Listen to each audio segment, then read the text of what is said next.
Écoute, surtout pour parler. Ok. Ce soir, on va parler de ce masque Punu du Gabon. Alors, qu'est-ce qu'il a de particulier, ce masque que tu vas nous présenter ce soir? Donc, je salue notre ami correspondant des sports, Romain, qui m'a dit c'est bien, tu es malade, tu es venu avec un masque. Voilà. Merci Romain Delville, notre journaliste qu'on retrouvera après le journal, le journal des sports. Romain, c'est pas un masque sanitaire. C'est un masque effectivement qui est fait pour être porté. Celui-ci n'a pas été porté, je vous expliquerai pourquoi. Mais c'est un masque qui répond avant tout à des critères esthétiques. Je ne sais pas ce que tu en penses, Astrid.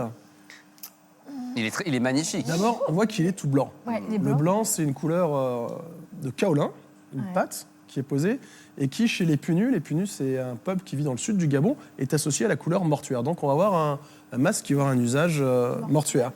Les yeux sont fermés, on amende. C'est un masque de figure stylisée d'un ancêtre idéalisé, avec de très beaux traits apaisés, avec ses yeux qui sont apaisés.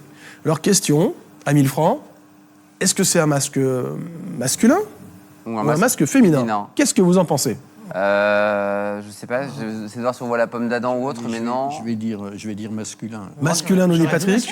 Ouais, moi aussi j'aurais dit masculin, ouais. Eh bien, vous vous trompez. Regardez ce superbe profil, ces lèvres rouges qui ressortent. C'est le masque féminin, par excellence, de la beauté idéale d'une ancêtre Punu. En revanche, ce masque, Aurélien, eh bien, à ton avis, il est porté par un homme ou par une femme? Logiquement, j'ai envie de dire, il serait porté par une femme. Logiquement. Par un homme, donc. Et donc, c'est par un homme. Je vois que Patrick a l'esprit d'escalier. Il faut bien qu'on se rattrape. Il est parti par un homme dans le cadre de la cérémonie funéraire. La cérémonie funéraire, je ne sais pas si vous avez en tête ce sketch de Gad Elmaleh qui explique comment ça se passe chez les Juifs. « Ah, je t'accompagne dans la tombe !» Bon, il y a toujours un rite à passer qui n'est pas évident en fonction des rites religieux. Et les Punus ont un rite qui est extrêmement beau, où un danseur va venir portant ce masque pour pouvoir rétablir l'équilibre entre les morts et les vivants qui a été déséquilibré. C'est ce danseur qui a ce masque. Le danseur a ce masque, et ce danseur, c'est une force de la nature. Pourquoi ? Parce qu'il est suspendu sur des échelles de 3 mètres de haut. C'est quelque chose de complètement fou. Il tient tout seul sur ces échelles. Il y a une équipe de 25 personnes qui sont autour de lui pour l'habiller, pour l'aider à monter sur les échelles, pour chanter, pour danser. Et dans ses mains, il a des éventails. Avec les éventails, il donne des consignes à ceux qui sont en bas. Si bien que quand tu assistes à cette cérémonie funéraire, tu as ce danseur qui va arriver avec ce beauté de femme stylisée, blanc, livide, qui t'amène vers le surnaturel, vers l'au-delà. Et tu es comme complètement pris par ce masque qui est en lévitation, qui semble danser avec le danseur et qui permet d'équilibrer le rapport entre les morts et les vivants. Alors justement, ce type de masque sert à des rituels funéraires et initiatiques, ce qui n'est pas le cas de celui-ci. Eh bien, celui-ci n'a pas servi. Tu vois, c'est pas un masque qui a été arraché dans un cadre de conquête violente, coloniale, comme Donald Trump qui veut prendre le Groenland. Non, c'est pas ça. C'est un masque qui a été donné. Et l'histoire de ce masque est assez fantastique parce qu'il a été donné, échangé avec un prêtre missionnaire au pays des Gabons. Il est au pays des Punus. Il était dans la ville de Luando. Peut-être qu'on va avoir une gravure de cette ville de Luando, le long du fleuve. C'était un prêtre de la communauté du Saint-Esprit.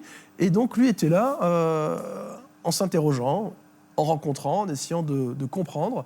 Et puis, on lui a offert ce masque. Ce n'est pas quelque chose qu'il a pris. On voit que c'est un masque qui n'a pas été porté. Tu n'as pas de trou, tu n'as pas de traces de sueur.